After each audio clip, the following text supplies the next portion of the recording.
Vamos lá, então, já estamos com o vamos começar nosso vivo de hoje com os meninos aqui das redes sociais, ó, que estão aqui. Mostra a Rita, então, Eric. Olha. Eles hoje soltaram, né, durante a tarde, aí para vocês fazerem perguntas aos nossos comentaristas, que é a bancada inédita de hoje. Primeira vez que vocês fazem bancada. Não é? Primeira vez é uma coisa que não existe há uns 30 anos na minha vida. Na bancada do Jornal da Cultura. Sim, o Jornal da Cultura. Tá bom, mas comigo é. É, você. Então pronto, então é de a qualquer sua forma primeira inédita. vez. Então vamos lá, tem várias perguntas, né? Aí nós selecionamos algumas aqui. O Samuel Lopes pergunta: Pondé e Karnal, qual a opinião de vocês sobre as novas figuras da direita como Jair Bolsonaro e Donald Trump? Pondé. Acho que são fenômenos diferentes. Assim, apesar de parecer a mesma frase, antes de tudo são figuras que representam parte da população. A gente, na democracia, normalmente tem uma tendência a achar que bom é só o que representa o que a gente pensa. No cenário brasileiro, acho que o Jair Bolsonaro mais atrapalha do que ajuda, se você é um liberal, porque ele traz para dentro do debate todo esse imaginário de ditadura. Aquilo que ele fez lá no dia da votação foi um horror, ficar citando o nome de torturador e não sei o quê. Então, Jair Bolsonaro, me parece que ele mais atrapalha aqueles que entendem que o Brasil tem que ser o país mais liberal, voltado para o mercado, do que ajuda. Já o caso do Donald Trump, eu acho que talvez seja mais complicado, acho que ele pode vir ganhar a eleição, eu acho que ele representa uma parte da população importante nos Estados Unidos. Como resultado, às vezes, cientistas políticos e filósofos não conseguem entender como as pessoas pensam e acham que as pessoas têm que pensar como você pensa em aula de filosofia. Passar a próxima aqui pro Karnal, então. Estamos vivendo um momento importante na história do Brasil. É o Thiago Sampaio que mandou essa pergunta. Como você acha que as lideranças políticas estão lidando com os efeitos positivos e negativos que o mundo virtual trouxe para a democracia? Temos dificuldade hoje de ter, de fato, lideranças políticas. Nós temos uma carência profunda de estadistas, nós temos carência de pessoas que pensem o momento seguinte, as pessoas pensam imediatamente no seu cargo, no seu poder, no seu partido e na sua reeleição. Então, faltam pessoas aqui que pensem a médio e longo prazo. Quer dizer, aqui a maior parte pensa com uma mentalidade de chefe de almoxarifado. Faltou uma coisa, tem que repor.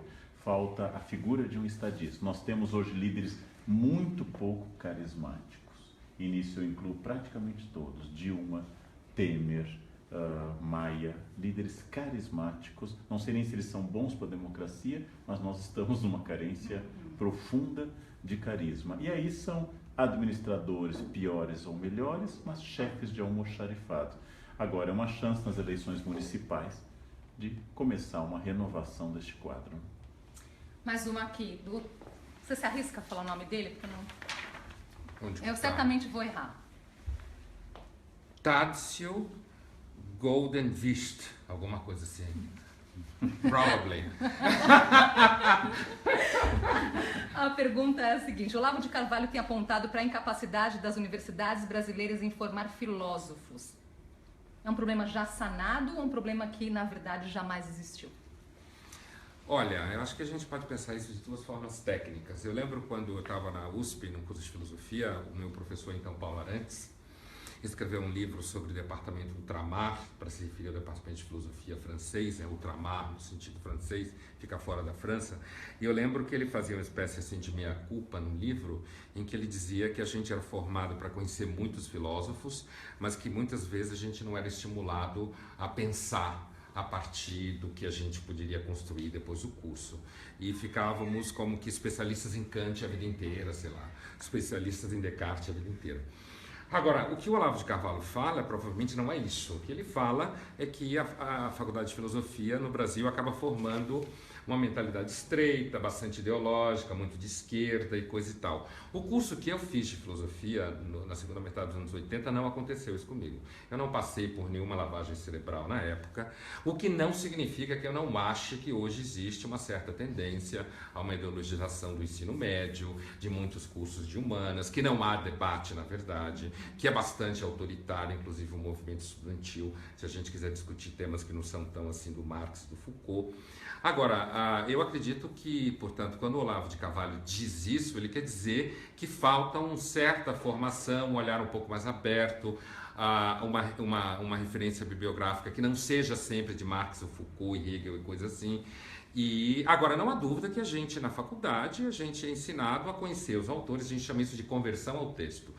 Antes de você falar qualquer coisa, lembre o seguinte: alguém na filosofia falou melhor do que você e muito mais vezes. Então, calhe a boca e estude. Agora, no final, muita gente fica com medo mesmo na filosofia, porque você fala uma coisa e alguém pergunta para você que edição que é, qual é o ano, qual é o número da página. Sim. Então, você é um pouco enterrado nesse tipo de tecnicidade. Tem mais aqui para os dois. Karnal, há uma noção do porquê de nossa existência com tanta consciência? Eu queria menos, diz a Vera Monteiro. Aí é fácil, né? Tem literatura, tem revista e tem bebida para isso.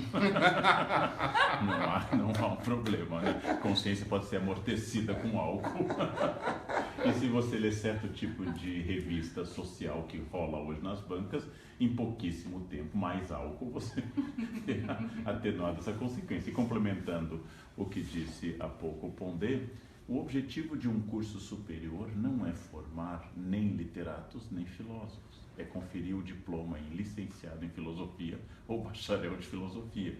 Ao fazer letras, eu não me torno um letrado. Ao fazer história, eu não me torno um historiador.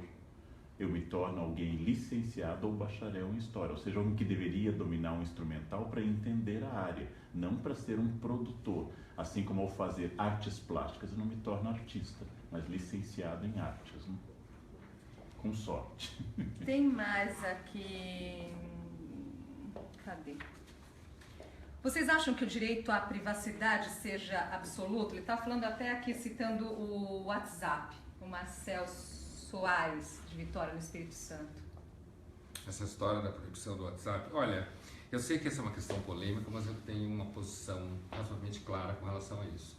Eu acho que essas tentativas de juízes no Brasil ficar interditando o WhatsApp é mais uma prova de como às vezes a gente tem uma mentalidade estreita, certo?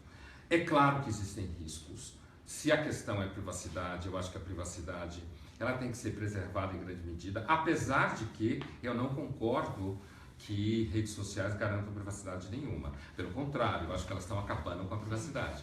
Porque você vai colocando tudo isso lá e tudo está na plataforma, qualquer um pode ter acesso àquilo depois, certo? Então, acredito que não há uma privacidade total, como a pergunta pressupõe.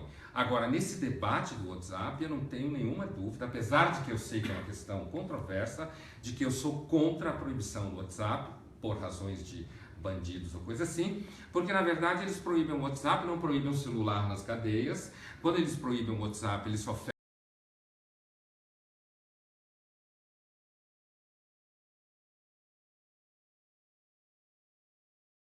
equivocados.